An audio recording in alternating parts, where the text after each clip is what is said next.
The new section is entitled Division of Segments and Angles. Do some definition. If you have a line segment from A to B, we say that M is the midpoint, the dead center of that line. We say that M is the midpoint if AM and MB are the same length. If this distance and that distance are the same length, and I denote that by putting one slash mark or one tick to show that they're equal. One tick means they're equal. For example, if you have a rectangle, opposite sides are equal in length. A, B, C, D. I would show that AD and BC are equal by putting a tick mark. Now, anywhere you see one tick mark, those sides are supposed to be the same length. Now, of course, AB and DC being two sides or opposite sides of a rectangle, they are also equal. I can put one tick. Of course, all the sides that have one tick must be equal. It's just notation. What I'm going to do is I'm going to put two slash marks. Any sides you see that have two slash marks or two tick marks, they're the same length. They're the same length. If you had a figure that had more sides, 1, 2, 3, 4, 5, and 6. Suppose those two are equal. Further, suppose these two are equal to one another, but different from the ones I've already marked. And suppose that these two sides are longer than all the others, but equal to one another. So all I know is this length and this length are equal and to one another, and these two lengths that I just highlighted are equal, and then these two lengths are equal. But they might, those three different lengths that I just mentioned, they might not equal one another. They can, but given the diagram, we don't know that. Only if they have the same number of tick marks do we say, yep, they're equal. If you have an angle,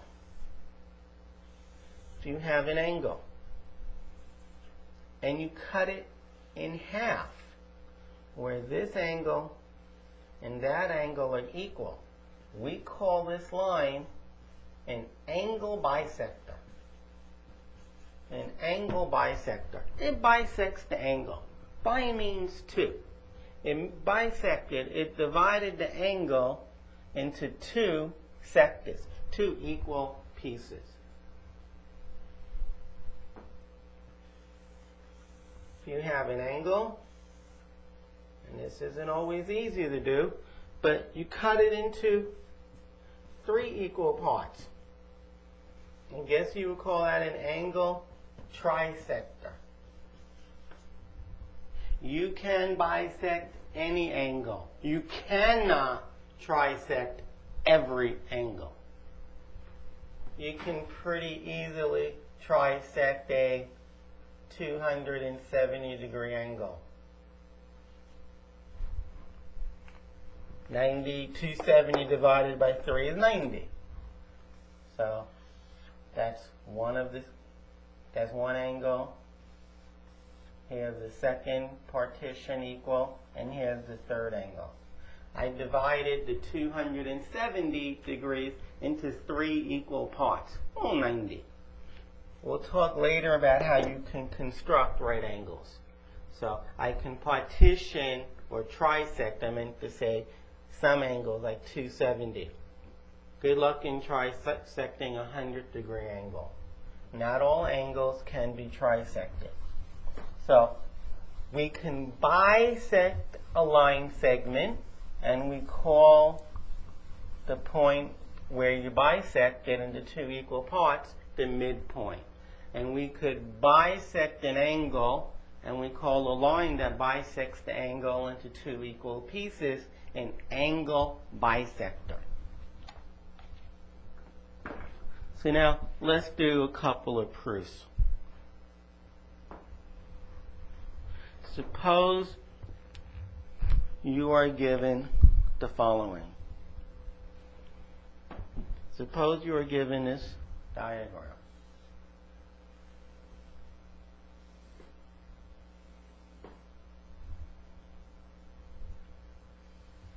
Okay, suppose you are given this. A, B, C, D, and E. And you are told, you are given that DB bisects the angle. EDC, of course. It bisects angle EDC. And you're also, and that's it. That's enough. Now you want to prove that angle, where are we? EDB, angle EDB is congruent to angle CDB. Angle CDB. EDB is what I just called angle 1, EDB. And CDB is angle 2. Well, here, of course they're equal. Remember, you had the big angle, and DB bisected it. EDC is the big angle. And DB cut it in half. Okay, so there's the argument for the proof. Okay, so statement, reasons. Statement number 1, DB bisects angle EDC. Reason? We were told that. We were told that. Next statement, angle EDB is congruent to angle CDB. Exactly what we want to prove. And what you have is, if our line segment bisects an angle,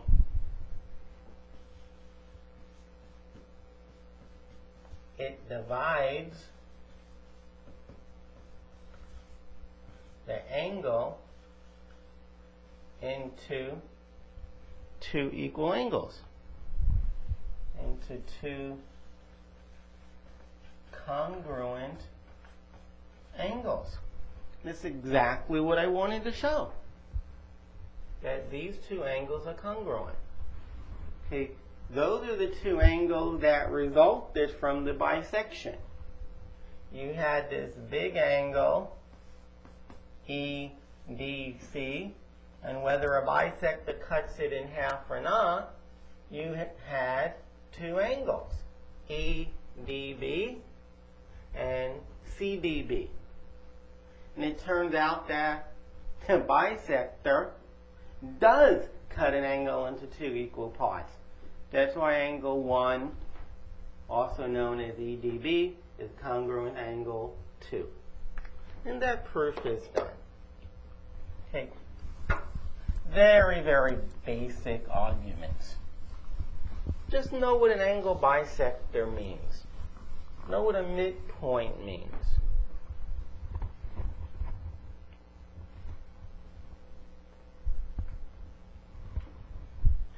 Okay. Suppose you have this picture.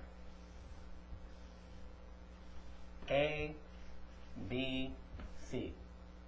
And that's the midpoint of AC.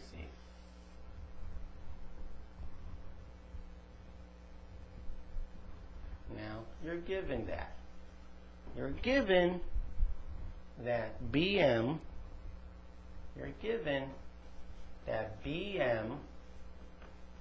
bisects line segment BM bisects AC.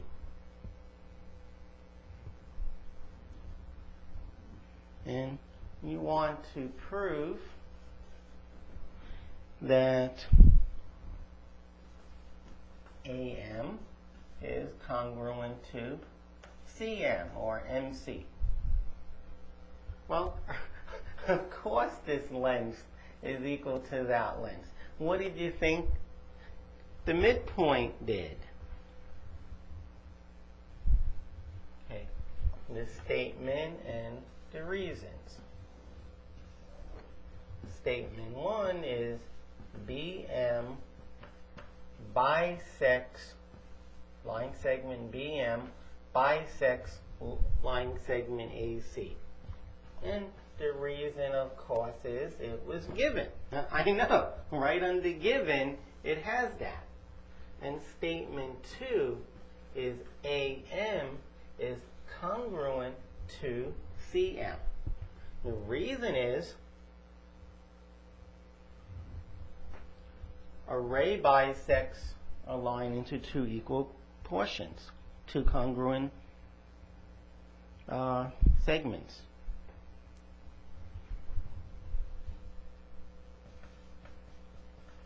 A line bisector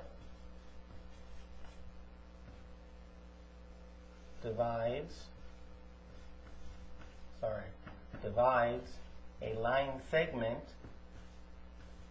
a line segment into two congruent parts. And that's done.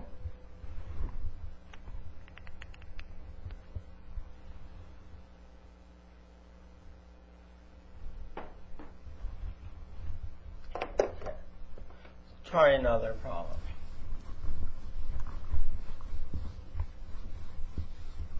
So the last two, maybe three proofs were just two lines. The first statement, two-line proofs. The first line was the given, and the second line was the conclusion.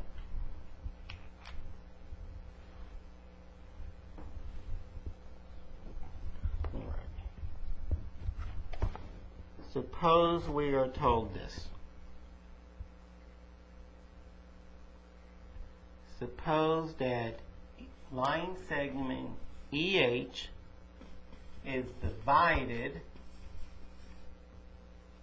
by F and G, divided by points F and G in the following ratio. In the ratio 5 to 3 to 2. From left to right. If EH is 30 units, find FG and name the midpoint EH.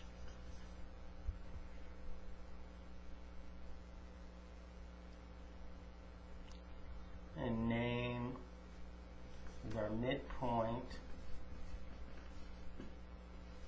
of EH. Okay. So you have EH, line segment, and it's divided by points F and G. Maybe I'll put F here, and I'll put G there.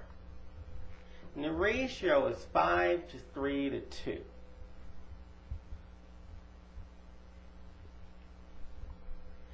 That is, this might be 5 times 4. This might, from E to F is 5 times 4 units. F to G will be 3 times 4 units. And G to H will be 2 times 4 units. Or 4 could have been 41. Or it could have been 541. They're each a multiple of a given number. EF is 5 times that given number. FG is 3 times that given number. Why is this working? Because if you do the ratio, that's EF and here's FG. When you reduce it, you get that they're 5 to 3. And that's just what they were supposed to be. And if you took 3 times 141 and divided it this length from F to G, and you divided it by the length of G to H, this number is going to cancel out, and you get that they're 3 to 2, just like they're supposed to be. There's nothing special about 141 at all. In fact, I advise us to call it X. I would advise that we call them X. Of course, no matter what X you pick, it's going to be true for all 3 of those X's on that board right now. Now, it might be a strange length, but E to F is 5X. And F to G is 3X units. And G to H is 2X units. And when I add them up, I get 10X, which is the entire length. But that entire length, they told me, was 30. And we all know 10 times y equals 30. We know that 10 times 3 is 30. So X is 3. 5 times 3, 3 times 3, 2 times 3. Those are the exact lengths. E to F is 3 units. F to G, 5 times 3 is not 3. Sorry about that. It's 15.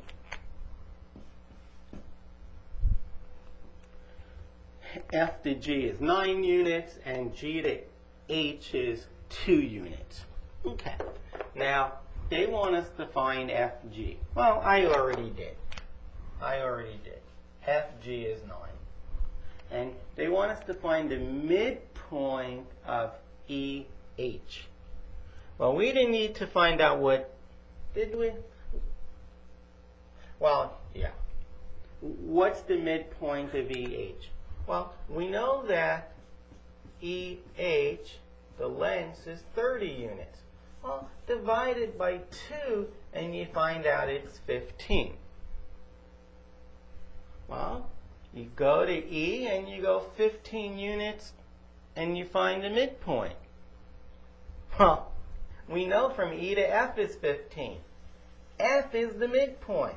Maybe my picture doesn't look like it, but F is the midpoint. F is dead center. That is the midpoint of EH. So finding out what X was helped us find out what the midpoint was. It even helped us find out what the length FG is. If you just write FG, it means the length between them. So that was a different type problem. No statement in proof. Just find some results.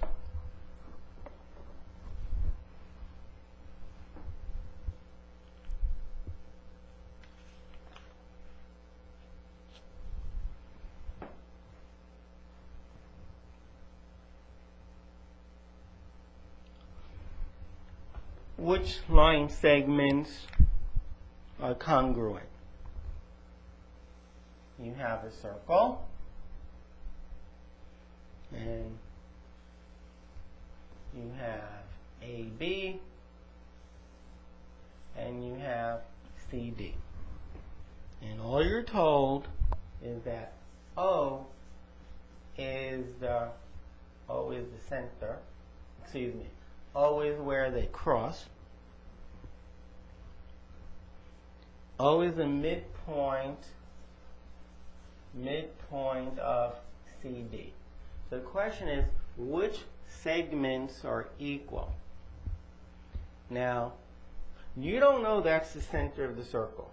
If you knew that was the center of the circle, then you would say AB being a diameter is equal to is congruent to CD, which is a diameter. And AO is a radius, and OB is a radius, and OC would be a radius, and OD is a radius. So they are congruent. But you can't say that. You don't know that O is the center of that circle. All you know is that O is the midpoint to CD. So you have CD and O is the midpoint. So all you can say is CO and OD congruent. That's all you can say. You don't know anything else. Don't know anything else. For example, here's O. If this lens is cut in half by this line, well, then those two are equal. But as the picture shows, this lens here and that lens there, they're not equal. They'll only be equal if those two lines intersect dead center of that circle. Name the congruent angles. Name the congruent angles. AB, CD. Now, nowhere does it say that this is a what? A rectangle. All it says is that BD bisects some angle.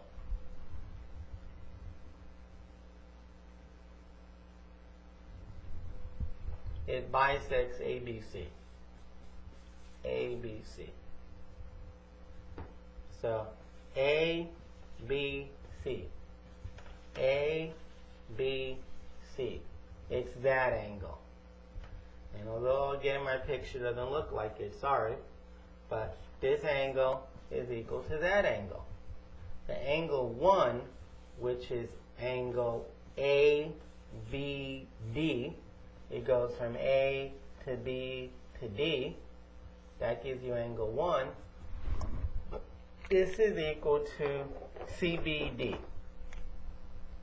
CBD. Congruent to angle CBD.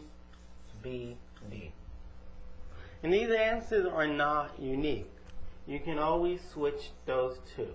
Instead of ABD, you can say DBA. You can even switch the C and the D. That letter in the middle must be there. Okay. And that finishes up this section. Thank you.